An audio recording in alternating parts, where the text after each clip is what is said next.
My DPS hit well over 20,000 against the Poltergeist. So how OP is the new Aqua Scepter? Immediately available post Moonlord by defeating the Stormweaver. It functions as a sentry weapon that summons a large rain cloud, dealing 65 damage to enemies. And when enemies get too close, the rain cloud will flash a short electric aura that deals 800% of the weapon's damage.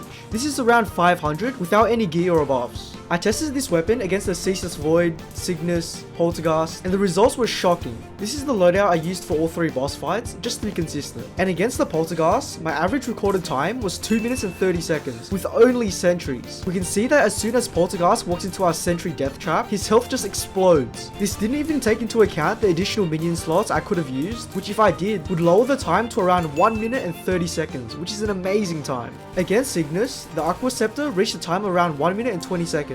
And against the Ceaseless Void, just under 1 minute and 30 seconds. Compare this to other post-Moonlord sentries like the Sanctified Spark and the Guidelight to Oblivion, we can see some pretty big improvements. Whereas the Sanctified Spark could be argued to be simpler to use with its rapid homing attacks, it is clear that the Aqua Scepter is just far superior in DPS and area of effect damage. There are some drawbacks however, like all sentries, fast-moving bosses like the Old Duke, Devourer of Gods, and Yaren make this loadout less effective. However, overall, for being only a sentry and a support tool for summoners, it's quite good. So what are your thoughts on this weapon? Subscribe and goodbye.